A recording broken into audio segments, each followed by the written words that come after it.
இது மணிமேகலையோட part 7 video. இந்த வீடியோல மணிமேகலையோட சிறை வாழ்வையும் சிறையிலிருந்து விடுபட்டதையும் பார்க்கலாம். இளவரசன் உதயகுமரனோட மரணத்திற்கு மணிமேகலை தான் காரணம்னு நினைச்ச அரசன் மணிமேகலைய சிறையில அடைச்சிடறான். அரசனோட மனைவியும் தன்னோட பிள்ளை இறப்புக்கு மணிமேகலை தான் காரணம்னு என எண்ணி மணிமேகலைய பலவாறு துன்புறுத்துறாங்க.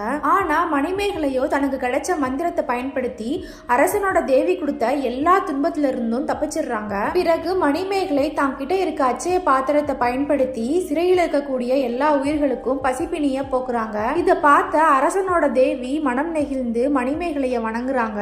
அதுக்கப்புறம் மணிமேகலை காமம், உயிர்கொலை, பொய் இதனால வரக்கூடிய குற்றங்களை தேவிக்கு எடுத்துரைக்கிறா. இந்த டைம்ல சித்ராபதி அதாவது மணிமேகலையோட பாட்டி அரசமாதேவி கிட்ட வந்து மணிமேகலைய கலை வாழ்வுல ஈடுபடுத்த சொல்லி வேண்டாங்க.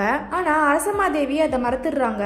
இதன் பின்பு மணிமேகலைய சிறையிலிருந்து மீட்க அரவணவடிகள், சுதமதி, மாதவி ஆகிய 3 பேரும் வராங்க. அரவணவடிகள் அரசமாதேவிக்கு நிறைய அறிவுரைகள் சொல்றாரு. மணிமேகலை சிறையிலிருந்து விடுவிக்கப்படுறாங்க. இதுக்கப்புறம் மணிமேகலையும் ஆபுத்திரனும் சந்திச்சுக்கிறத நம்ம நெக்ஸ்ட் வீடியோல பார்க்கலாம்.